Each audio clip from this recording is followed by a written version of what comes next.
సొంతమైపోవాలి నా యేసుకు, మిళితమైపోవాలి. అమ్మ నీకే బాధ ఉన్నా ఏదున్నా హృదయ అంతరంగంలో దయచేసి సమర్పిస్తూ నాతో పాటు ఏకీభవించు. దేని గురించి ఆలోచించకు, దయచేసి ఈ సమయంలో దేని గురించి ఆలోచించకు. దుష్టుడు అలానే చేస్తాడు, వారు వేరే వేరే వేరే ఆలోచనల వైపు తీసుకెళ్తాడు. జాబ్ గురించి, బిజినెస్ గురించి, ఫైనాన్షియల్ ప్రాబ్లమ్స్ గురించి, దేని గురించి ఆలోచించకు. సమర్పించు. దేవదేవుడు తప్పకుండా ఆన్సర్ ఇస్తాడు. దేవుడు తప్పకుండా ఇస్తాడు. నమ్మకస్తుడు మన తండ్రి. ఈరోజు ముఖ్యంగా పునీత మరియా మగ్దలేనమ్మ గారి మధ్యస్థ ప్రార్థన మనం అడుగుతున్నాము. ప్రతి పాపాత్మమైన మనందరికీ దేవదేవుడు ఆన్సర్ ఇస్తా అని చెప్తున్నాడు.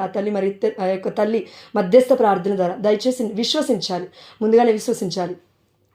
సొంతమైపోవాలి నా యేసుకు, మిళితమైపోవాలి నా రాజుకు, సొంతమైపోవాలి నా యేసుకు, మిళితమైపోవాలి నా రాజుతో.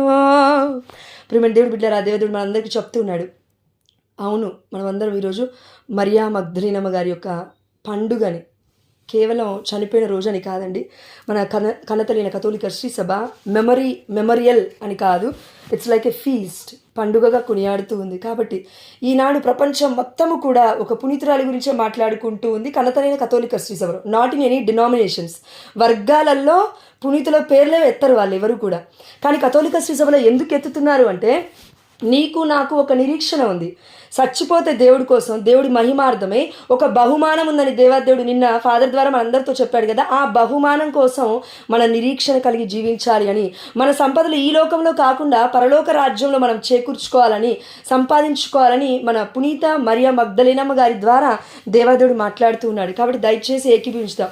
Thank you Jesus, praise Jesus, we adore Jesus. అదేవిధంగా ఈ సమయంలో అండి, అంటే నాకు మనస్ఫూర్తిగా అనిపించిన మాట, హార్ట్ఫుల్గా చెప్తున్న మాట దేవుడి కృప వల్ల, అదేంటి అంటే గర్వంగా, అంటే అక్కడ చెప్పింది కదా, ఆ గర్వం కాదు, ఇది ఆధ్యాత్మికంగా నేను దేవుడి బిడ్డను అన్నట్టుగా, పాపాత్మురాల్ని ఎట్ ద సేమ్ టైం దేవుడి బిడ్డలం మనం అందరం, అది మనందరికీ తెలుసు.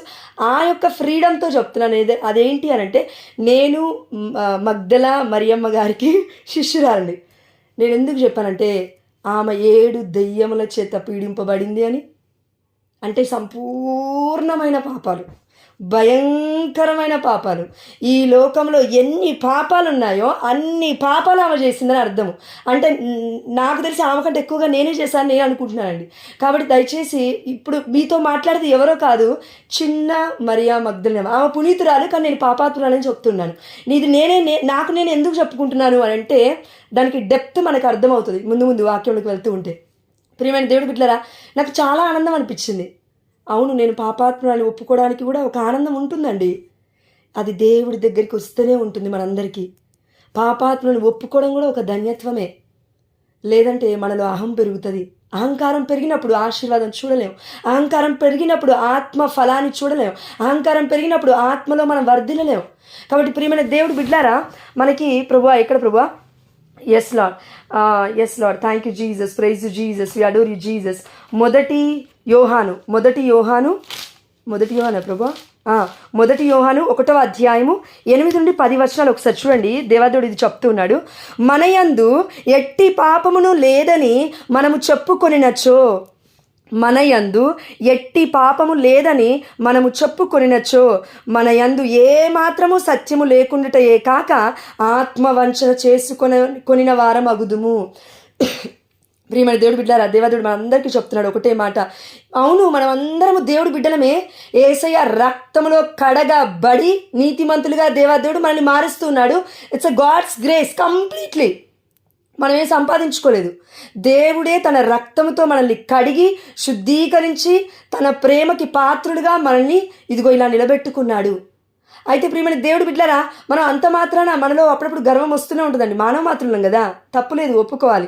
అయితే కానీ గర్వం వచ్చినా పర్లేదు, ఆధ్యాత్మికంగా దేవుడు మళ్ళీ కరెక్ట్ చేసి మళ్ళీ ఏదో ఒక విధంగా కట్ చేస్తాడు. యోహాను సువార్త 15:5 కట్ చేసి సరిచేసి మళ్ళా ఒప్పుకునేలాగా చేస్తాడు. అదే పాప సంకీర్తన మనం తీసేది. కాబట్టి ప్రియమైన దేవుడి బిడ్డలారా, దేవాదేవుడు ఇక్కడ ఎందుకు అంటున్నాడు ఈ మాట అంటే, మొట్టమొదటిగా ఒప్పుకున్న మాట ఏంటి అని అంటే, ఈ యొక్క మరియా మగ్దలేనమ్మ గారు పాపాత్మురాలనయ్యా అని ఒప్పుకుంటుంది. ఎక్కడ? మనం గాస్పల్స్లో చూస్తున్నాం, వెనక నుండి వచ్చింది, ముందు నుండి రాలేదు, వెనక నుండి వచ్చింది. ప్రియమైన దేవుడు బిడ్డలారా, వెనక నుండి వస్తున్నా, thank you lord, thank you lord, thank you lord. వెనక నుండి వస్తూ ఉంది మరియా మగ్దలేన. వెనక నుంచి వచ్చి యేసుప్రభుల వారు పీటర్ ఆ యొక్క పేతురు వాళ్ళ ఇంట్లో ఉన్నప్పుడు, వారందరూ కూర్చొని భుజిస్తూ ఉన్నప్పుడు వచ్చి చాలా ఖరీదైన పరిమళ ద్రవ్యాన్ని తీసుకొని వచ్చి ఆ పాత్రలో తీసుకువచ్చి, అంతకంటే ముందు మన ఫోకస్ మొత్తం అందరిదండి, మన ఫోకస్ మనందరిది ఎక్కడ ఉంటుందంటే ఖరీదైన అనగానే అమ్మో ఏం తీసుకొచ్చింది, ఖరీదైనది ఏం తీసుకొచ్చింది. ఫర్ ఎగ్జాంపుల్ ఇప్పుడు 21 రోజుల ఏదో చేస్తారు కదా, పుట్టిన పసికందుకి 21 రోజులని, లేదంటే మంచిగా బర్త్డే అని, ఫస్ట్ బర్త్డే అని ఫంక్షన్ అలా పెట్టి చేస్తూ ఉంటాం. అందరి ఫోకస్ ఏంటంటే వాళ్ళ అమ్మ నాన్న ఏం తీసుకొచ్చారు, వీళ్ళ అత్త మామ ఏం తీసుకొచ్చారు, తల్లి తరపు నుంచి ఏం తీసుకొచ్చారు, కుమారుడి తరపు నుంచి ఏం తీసుకొచ్చారు, ఎంత పెట్టారు బంగారం, గంతే పెట్టిందా. మన ఫోకస్ అంతా అక్కడ ఉన్న పసికందు బిడ్డ గర్భఫలము యెహోవా ఇచ్చు స్వాస్థ్యం అనే బహుమానం మీద ఎంతమందికి ఉంటుందో తెలియదు. కానీ దేవుడు ఆల్రెడీ బ్లెస్ చేసినప్పుడు ఈ యొక్క బంగారాలు పెట్టిపోతల గురించి ఆలోచిస్తాము. ప్రియమైన దేవుడు బిడ్డలారా, అదేవిధంగా ఈ రోజున మరియా మగ్దలేనమ్మ గారు వచ్చారు అంటే వచ్చడం కరెక్టే, రావడం కరెక్టే, పరిమళ ద్రవ్యాన్ని తీసుకొని రావడం కరెక్టే. అక్కడ ఉన్న యూదా ఇస్కారియోతు కన్ను దేని మీద పడిందంటే పరిమళ ద్రవ్యం మీద పడింది. అక్కడున్న వాళ్ళందరూ కూడా పరిమళ ద్రవ్యాన్ని చూస్తూ ఉన్నారు. ఎందుకంటే పరిమళ ద్రవ్యం అంటే సువాసన భరితంగా ఉంటుంది. ఆనాడు అది ఖరీదైనది, వాళ్ళ కళ్ళు మొత్తం ఖరీదైన వాటి మీదనే ఉన్నాయి. కానీ యేసయ్య మాత్రం ఖరీదైన దాని మీద, ఇంకొక దీని మీద ఫోకస్ చేస్తున్నాడు. అదేంటంటే పాప పశ్చాత్తాప హృదయముతో నా బిడ్డ వచ్చింది. మరియా మగ్దలేనమ్మలో దేవుడు చూసింది ఏంటి అని అంటే, ఈ లోకం చూసేది ఏంటి, దేవుడు చూసేది ఏంటంటే ఆ యొక్క పశ్చాత్తాపం వెనుక ఆమెకి ఉన్న ప్రేమ. పాప పశ్చాత్తం వెనక ఏముండాలంటే ప్రేమ ఉండాలి. గుండెలో లోతైన ప్రేమ ఉంటే తప్ప ప్రభువా నేను పాపాత్మురాలయ్యా ప్రభు, ఇదిగో చూడండి ప్రియమైన దేవుడు బిడ్డలారా, 14 స్థలాలు ఎవరో మర్చిపోయారు ధ్యానించడం. దేవాదేవుడు ఎందుకు మర్చిపోయావు, ధ్యానించు అని చెప్తూ ఉన్నాడు నీకు నాకు. 14 స్థలాలు శ్రమలను ఎందుకు మర్చిపోయావు, ధ్యానించు మళ్ళా అని దేవాదేవుడు నీకు నాకు చెప్తున్నాడమ్మా ఈ సమయంలో. ప్రియమైన దేవుడు బిడ్డలారా, దేవుడి రక్షణ అంటే మనకు తెలుసు. మనం 4 తరాల నుంచి కథోలికులము. దేవుడి శ్రమలొద్దు, దేవుడి కన్నీరొద్దు, దేవుడు ఎలా దుఃఖపడ్డాడో వద్దు, గెస్తమని తోటలో ఎలాంటి మరణ వేదన గుండా వెళ్ళాడో వద్దు, స్లీవ మీద ఎలాంటి గాయాలు పొందుకున్నాడో వద్దు, ఆ యొక్క సేవకుడు వచ్చి గుండె దగ్గర ఏ విధంగా అయితే పొడిచాడో ఆ యొక్క బల్లెముని తీసుకొని అదొద్దు, ఇవన్నీ వద్దు, కానీ నాకు హీలింగ్ కావాలి, ఇదంతా వద్దు, నాకు స్వస్థత కావాలి, ఇదంతా వద్దు, నా భర్తకి జాబ్ ఎప్పుడు వస్తుంది. ప్రియమైన దేవుడి బిడ్డలారా, తప్పుగా అనుకోవద్దు. కానీ ప్రియమైన దేవుడి బిడ్డలారా, ఈరోజు 10 మందితో మాట్లాడినప్పుడు అందులో కొంతమంది బిడ్డలు ఏమంటున్నారంటే, మీరు ప్రవచనం చెప్తారంట కదా, మీరు నా జీవితంలో ఏముందో చెప్పరా. ఏంటండి ఇది బొమ్మలాట అనుకున్నావా ప్రవచనం చెప్పడానికి? ప్రియమైన దేవుడి బిడ్డలారా, దేవుడి ప్రేమతో మనం ఆడుకుంటూ ఉన్నాం. కానీ మరియా మగ్దలేనమ్మ గారు పునీతురాలైనప్పుడు దేవుడు చెప్పట్లేడు, పాపాత్మురాలిగా ఉన్నప్పుడే అంటూ ఉన్నాడు, ఈమెలో ఒక గొప్పతనం ఉంది. అదేంటి అనంటే ప్రపంచ నలుమూలల దేశాలలో ఈమె చేసిన ఈ కార్యము ప్రతి ప్లేస్లో కూడా ప్రకటింపబడుతుంది. ప్రియమైన దేవుడి బిడ్డలారా, ప్రకటింపబడడం అంటే దానికి అర్థము ఆనాడు యేసుప్రభువు 2000 సంవత్సరాల ముందు, ఇది అంటే ఇది 2026 కదా, 2000 సంవత్సరాల ముందు దేవాదేవుడు ఈ మాట ప్రవచన రూపకంగా మాట్లాడుతున్నాడు. ప్రవచనము ఆల్రెడీ నెరవేరుతుంది, ఇంకా సంవత్సరాలు నెరవేరుతూనే ఉంటుంది. ఇంకో 4 తరాల తర్వాత కూడా మరియా మగ్దలేనమ్మ గారి గురించి మాట్లాడతారు. ఎందుకంటే దేవుడు ప్రవచనం చెప్పాడు కాబట్టి. ఆమేన్, హల్లెలూయా. మానవుల ప్రవచనం గురించి చూడొద్దు మనం, దేవుడు పలికించాలి ప్రవచనం. నాకు ఇష్టం వచ్చినట్లుగా ప్రవచనాలు పలికితే ఉన్న ప్రవచన వరం పోతుంది. ప్రియమైన దేవుడు బిడ్డలారా, వరము అనేది, ఫలము అనేది అది పరలోకము నుండి అనుగ్రహింపబడితే తప్ప ఎవడు కూడా చేరుకోలేడు, తీసుకోలేడు, పొందుకోలేడు అని పరిశుద్ధమైన గ్రంథం చెప్తూ ఉంది.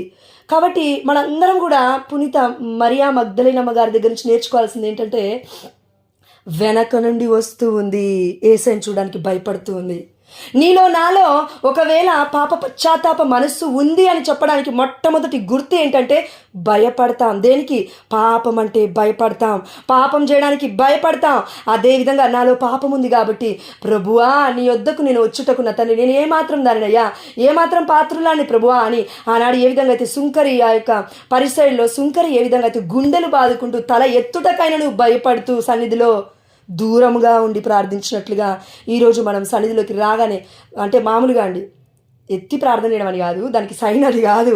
ఎత్తి ప్రార్థన చేసావా లేదంటే తల వంచి ప్రార్థన చేసావా అట్లా కాదు. హృదయములో ఉన్న తలాంతులు, హృదయములో ఉన్న తగ్గింపు తత్వము, హృదయములో ఉన్న దేవుడి మీద ఉన్నంత ప్రేమ అది చూపిస్తూ ఉంది మనం పాప క్షమాపణ పొందే ఆ యొక్క తీరు అనేది. కాబట్టి ప్రియమైన దేవుడు బిడ్డలారా, మనం అందరం కూడా కన్ఫెషన్కి వెళ్తున్నాం, మనం అందరం కూడా పాప సంకీర్తన తీసాం. మనలో ఎంతమందిని ఇప్పుడు ఈరోజు చెప్పిన పాపాలు ఒకవేళ గురువు ముందుకు వెళ్ళి మనం దేవుడు యేసయ్య ముందు ఒప్పుకున్నప్పుడు ఆ పాపాలు నెక్స్ట్ వీక్ నేను వెళ్ళినప్పుడు లేదంటే నెక్స్ట్ మంత్ నేను వెళ్ళినప్పుడు అవి రిపీట్ చేయకుండా నేను ఉండగలుగుతున్నాను. ఫోకస్ చేయాలి దీని మీద. ఒకవేళ మనం చేసిన పాపాలు ఒక్కసారి దేవుడు క్షమించాడు అనే నమ్మకం ఉంటే ఆ పాపాలు మళ్ళీ వెళ్ళి ఇంకొక ప్రీస్ట్ దగ్గర మనం రిపీట్ చేయకూడదు. దేవుడు బాధపడతాడు. ఎందుకంటే మొన్నటి రోజున మనం చూసాము పాత నిబంధనలో దేవుడు మన పాపములను మన్నించి పాతాళానికి తొక్కి వేస్తున్నాడంట, సముద్ర గర్భంలో పడేస్తూ ఉన్నాడంట. ఆమె నడియా ప్రియమైన దేవుడు బిడ్డలారా, ఈ నమ్మకం ఉంటే, ఈ విశ్వాసం ఉంటే మనము మరలా మరలా మరలా దేవుని ఎక్కువగా ప్రేమిస్తాం. పాప పశ్చాత్తాప పడడం అంటే మొట్టమొదటిగా భయపడతాం. ఎందుకంటే దేవుడి సన్నిధిని, దేవుడి యొక్క పరిశుద్ధతని, హోలీ ఆఫ్ హోలీస్లో ఉన్న దేవుని పవిత్రుడు మీరే పవిత్రుడు అని కొనియాడుతున్న మన తండ్రిని మనం చూడగానే భయపడతాం. పసికందుగా ఉన్నప్పుడు ఏ విధంగా అయితే ఆ బిడ్డ తల్లి గర్భంలో నుండి వస్తున్నప్పుడు బయటకు వస్తున్నప్పుడు క్యాక్ అని ఏడుస్తూ ఉంటుందో, అంటే ఒక ప్రపంచాన్ని విడిచిపెట్టి, గర్భం అనే ప్రపంచాన్ని విడిచిపెట్టి వెలుగు అనే ఈ ప్రపంచంలోకి వచ్చేసరికి వామ్మో ఏదో జరుగుతుందని భయపడి ఏడ్చేస్తూ ఉంటుంది.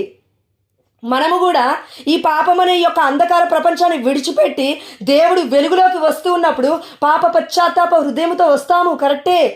కానీ మరలా ఇంకొకసారి పాప క్షమాపణకి, ఇంకొకసారి పాప సంకీర్తన తీస్తూ ఉన్నప్పుడు మనం గుర్తుపెట్టుకోవాల్సింది ఏంటంటే, నేను మంచి పాప సంకీర్తన తీస్తూ ఉన్నానా, పరిశుద్ధాత్మ ప్రేరణ ద్వారా ప్రిపేర్ అయ్యానా, సిద్ధపడ్డానా?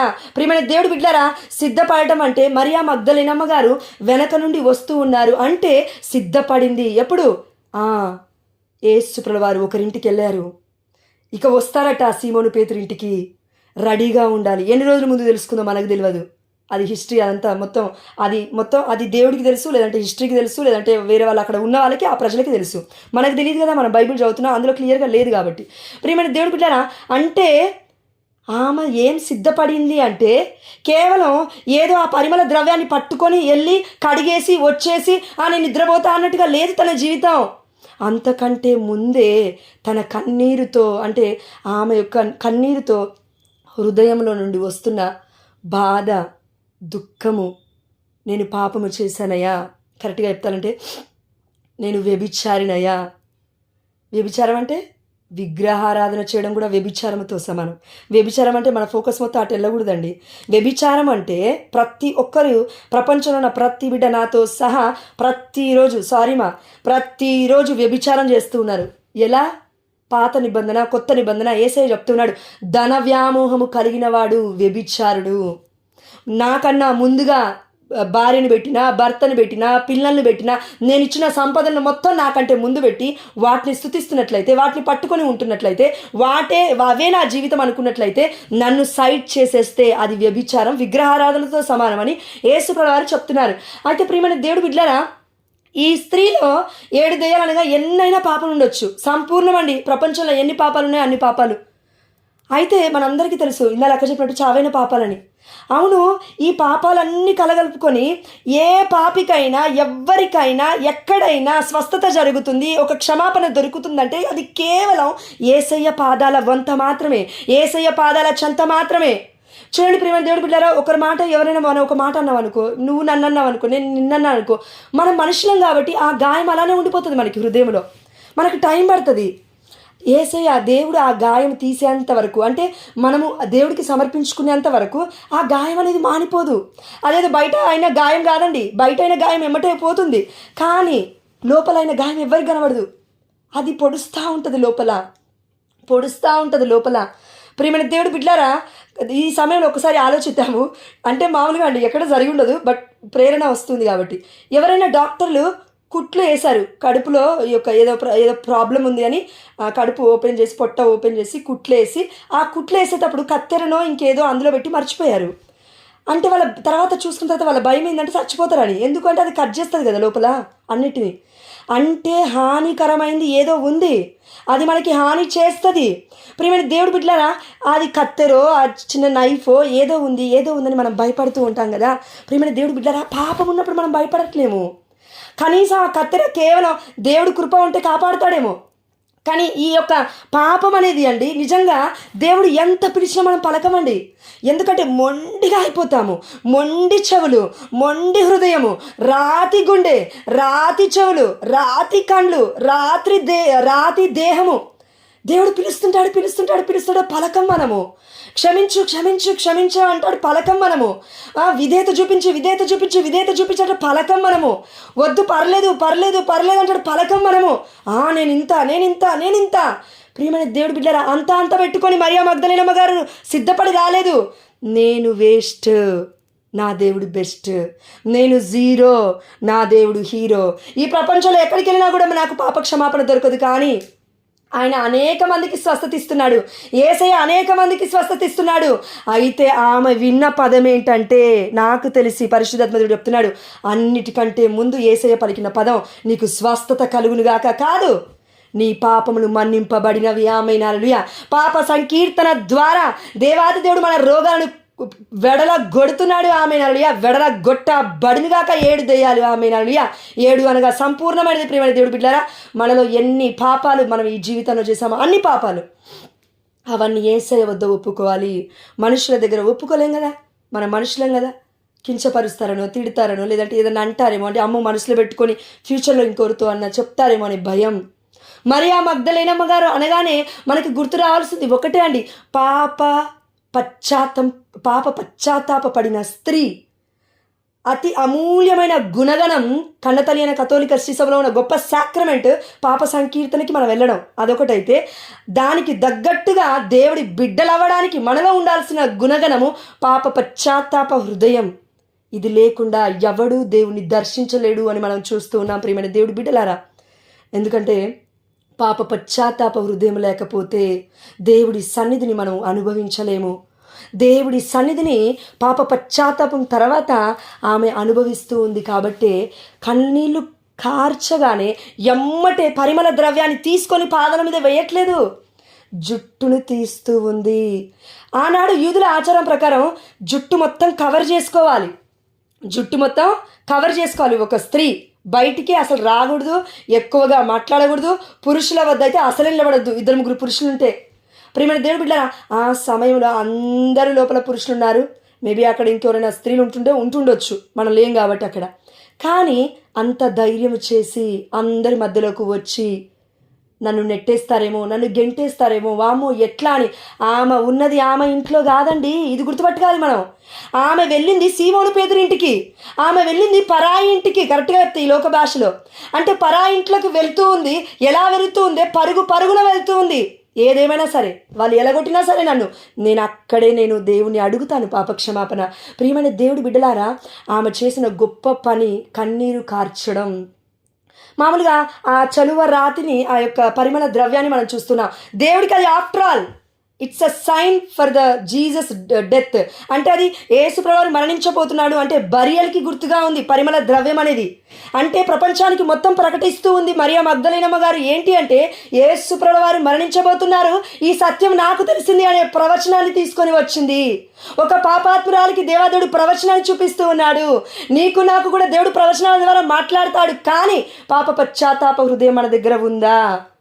ఆమె వలె మనమును యేసయ్య పాదాల దగ్గరకు వస్తే తప్పకుండా దొరుకుతుంది మనకి దేవుడి కృప, దేవుడి వరం. అన్నీ ఏమి కావాలో అది దేవాదేవుడు ఇచ్చి పంపిస్తాడు. కానీ మొట్టమొదటిగా దేవుడికి కావాల్సింది ఈ ప్రపంచంలో వజ్ర వైడూర్యాలు, పరిమళ ద్రవ్యాలు, బంగారాలు, చీరలు, పట్టు చీరలు ఇవి కాదు.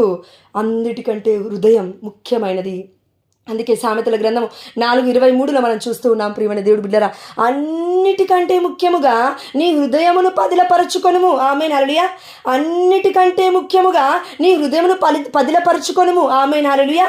కాబట్టి ప్రియమైన దేవుడు బిడ్డరా, అన్నిటికంటే ముఖ్యముగా మనం ఏం పదిలపరచుకోవాలంటే హృదయాన్ని. అన్నిటిని పదిలపరుచుకుంటున్నామండి. ఎవరు తిట్టొద్దు, ఎవరు కొట్టొద్దు, డోర్లు వేసుకుంటూ ఉన్నాం, మంచిగా ఉంది ప్రొటెక్షన్. మరి హృదయానికి ప్రొటెక్షన్ ఏది? హృదయానికి రక్షణ కవచం ఏది? ఆ యొక్క అగ్ని కంచ ఏది? అదేంటి? వాక్యం, ఫైర్. మంట రగిలించబడుతుంది. దేవుడి యొక్క ప్రేమ అగ్ని జ్వాల ఎప్పుడైతే వాక్యం చదువుతామో, వాక్యం చదవకుండా ఏం చేసినా వ్యర్థమే ఈ ప్రపంచంలో. ప్రియమైన దేవుడి బిడ్డలారా, ఒక ఎగ్జాంపుల్ పరిశుద్ధాత్మ దేవుడు చెప్తున్నాడు. నీకు నాకు ఒకవేళ పిల్లలు, నాకు పిల్లలు ఉంటే నీకు పిల్లలు ఉన్నారు కదా, ఎస్ నాకు కూడా ఉన్నారు పిల్లలు, చాలామంది ఉన్నారు దేవుడికి కృప వల్ల, ఆమె. కాబట్టి ప్రియమైన దేవుడి బిడ్డలారా, మనకి పిల్లలు ఉన్నప్పుడు మనం చెప్తూ ఉంటాం వాళ్ళకి, ఏమని చెప్తున్నట్టే చదువు నాన్న, చదువు అమ్మ అని చెప్తూ ఉంటాం కదా. దానికంటే ముందు ఒకటి గుర్తుపట్టాలి, ఆ బిడ్డలకి ఒకవేళ ఫస్ట్ క్లాస్లోనో సెకండ్ క్లాస్లోనో ఫెయిల్ అయినప్పుడు మనం ఏమంటామంటే వీడికి జ్ఞానమే లేదని డిసైడ్ చేసేస్తాం మనం. వీడు చదువుకోడు కాబట్టి పొద్దున్నే లేపాలి వీడిని. తల్లిదండ్రులు కూడా ఉన్నారండి, నేను చూశాను, చెప్పకూడదు, సెయింట్ సిసిలియా చర్చ్ వాళ్ళు కూడా ఉన్నారు. కాబట్టి ఒక తల్లి వచ్చి అంటూ ఉంది, వీళ్ళ అమ్మ నాన్న ఊరికే కొడతారు ఆ బిడ్డని చదవట్లేదని, వాతలు పెడుతూ ఉన్నారు, ఈమె కోసం ప్రార్థన చేయండి సిస్టర్ అంటే నేను అన్నాను, నెంబర్ ఇవ్వమ్మా, ఆమెది ఎవరో వాతలు పెడుతున్నారు అన్నావు కదా, ఆమె నెంబర్ ఇవ్వు తల్లి అంటే ఇప్పటివరకు ఇవ్వలేదండి ఆమె. ప్రియమైన దేవుడి బిడ్డలారా, ఎట్లా నోటికి వస్తే అట్లా అబద్ధాలు చెప్తే ఏందన్నట్టు పరిశుద్ధాత్మ దేవుడిది కదా. నెంబర్ ఇవ్వమంటే ఇప్పటివరకు నెంబర్ లేదు, అట్లెందుకు పెడతారు? ఉన్నది లేనట్టుగా, లేనిది ఉన్నట్టుగా, అత్త మామలు కోడళ్ళ మీద కొడుకుల మీద, ఇలాంటి ఉన్నవి లేనట్టుగా లేనిది ఉన్నట్టుగా, కొడుకు కోడళ్ళు, కొడుకు అత్త మామలు, మొత్తం రివర్స్, వైస్ అండ్ వర్సా ఇట్లా అప్లై చేస్తున్నారు. చిన్న పిల్లలు ఉపయోగించుకుంటున్నారు, రాచి రంపాన పెడుతున్నారు. కాబట్టి దేవదేవుడు అంటూ ఉన్నాడు, చిన్న పిల్లల్ని నా యుద్ధకు రానివ్వండి అంటే. చిన్న పిల్ల మనస్తత్వము ఈ సమయంలో మరియా మగ్దలేనే అమ్మగారికి ఉంది. అన్ని ప్లేసెస్ చూసింది, అన్నీ తిరుగుతూ ఉంది, వింటుంది, చూస్తుంది, కన్నులతో చూస్తూ ఉంది, చెవులతో వింటుంది. వామ్మో, మెస్సయ్య అట, యేసుప్రభువారంట, లేకపోతే ఇదిగో రబ్బీ బోధకుడట. ఆ సమయంలో ఉంది బోధకుడు కాబట్టి బోధకుడు స్వస్థతలు చేస్తున్నాడు. అంతకన్నా ముందు ఏదో చేస్తున్నాడు. ఏంటది? పాప మన్నింపునిస్తూ ఉన్నాడు. ప్రియమైన దేవుడి బిడ్డలారా, ఈ రోజుల్లో మనకి స్వస్థతలు కావాలంటే, ఈ రోజులంటే మనకి ఏమేమో కావాలంటే ఇదంతా వద్దు, మెటీరియల్ బ్లెస్సింగ్స్ గురించి పక్క పెట్టుదాం. మొట్టమొదటిగా కావాల్సింది పాప సంకీర్తన చేశామా మరి అని ఆత్మ పరిశీలన చేసుకుంటూ, మనము దేవుడు చిన్న పిల్లల్లాగా మారితే తప్ప పరలోక రాజ్యానికి వెళ్ళము అని మనందరికీ తెలుసు. పాప పశ్చాత్తాప హృదయమే పసిపిల్ల తత్వము. నేను అభాగ్యురాలిని ప్రభువా, నేను పుట్టాను ప్రభువా, ఇప్పుడు పుట్టాను నీలో, నన్ను తీసుకెళ్ళి ప్రభువా, నీ చిత్తం ఎట్లంటే అట్లా కానీ ప్రభువా. ప్రియమైన దేవుడు బిడ్డలారా, మనల్ని మనం మోసం చేసుకోవద్దు. దేవాదేవుడు అంటున్నాడు, యోహాను రాసిన 1 లేఖ 1:9 దేవుని ఎదుట మన పాపములను ఒప్పుకొనినచో ఆయన మన పాపములను క్షమించి మన అవినీతి నుండి మనలను శుద్ధి చేసి నీతిని చేకూర్చును. ఆమేనల్య. ఏలయన ఆయన విశ్వసనీయుడు, నీతిమంతుడు. ఆమేనల్య. ప్రియమైన దేవుడు బిడ్డలారా, మనలో ఈ రోజులో చాలా మందికి ఒకరి మీద ఒకరికి నమ్మకం ఉండదు. మనుషులం కదా, ఉండదు, పోతుంది, నమ్మకం కోల్పోతాం. కానీ దేవుడు చెప్తున్నది మనకు అర్థం కావాలి. దేవుడు రెండో వ్యక్తి విశ్వాసం గురించి పక్కకు పెట్టు, రెండో వ్యక్తి బుద్ధి గురించి పక్కకు పెట్టు, రెండో వ్యక్తి మాటల గురించి పక్కకు పెట్టు. బిడ్డ, నువ్వెలా ఉన్నావు? ఆదాము ఎక్కడున్నావు? బయటికి రా. అబ్రహాము ఎక్కడున్నావు? డేరా నుండి బయటికి రా. పేతురు ఎక్కడున్నావయ్యా? వలలు వేస్తూ బయటికి రా. వల చేపలు పట్టేవాడిగా కాదు, మనుషులు పట్టేవాడిగా కదా నేను పిలిచింది నిన్ను. నువ్వేం చేస్తున్నావు? మళ్ళీ వెనక్కి వెళ్ళి మళ్ళీ అదే పట్టుకున్నా. చేపలు పడట్లేవు ప్రభువా. మళ్ళీ వేసే అంటున్నాడు, కుడి ప్రక్కన వేయి. ఆమెన్. కుడి ప్రక్కన అంటే ఏంటి ప్రియమైన దేవుడు బిడ్డలారా? పరలోక రాజ్యము రహస్యము దేవాదేవుడు చెప్తున్నాడు మనందరికీ. ఇదిగో కుడి పక్కల ఉన్న వాళ్ళందరూ కూడా నా గొర్రె పిల్లలు, నా యొక్క వాక్యాన్ని విని వాటికి విధేయత చూపించిన వారు పరలోక రాజ్యానికి రండి అంటూ ఉన్నాడు పరిశుద్ధమైన సువార్తలో.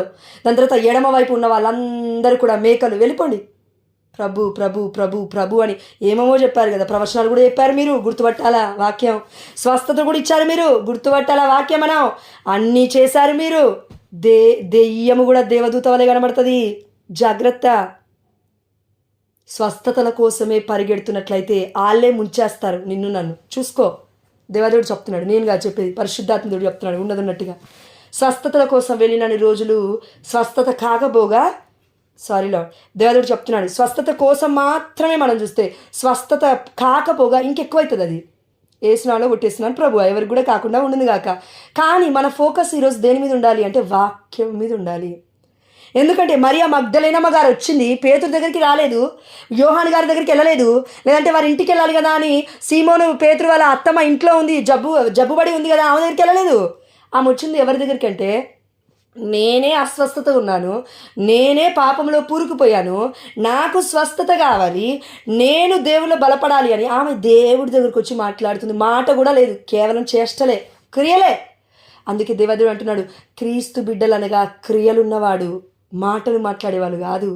మాటలు మాత్రమే కేవలం మాట్లాడేవాళ్ళు కాదు, కానీ క్రియలతో పాటు మాటలు కూడా మాట్లాడుతూ దేవుని ప్రకటిస్తూ దేవుడికి సాక్షులుగా నిలబడితే వాళ్ళు మాత్రమే దేవుడి బిడ్డలు అనబడతారని మనం ఈరోజు మన మరియా మగ్దలేనమ్మ గారి ఆ తల్లిని చూసి మనం నేర్చుకోవాలి.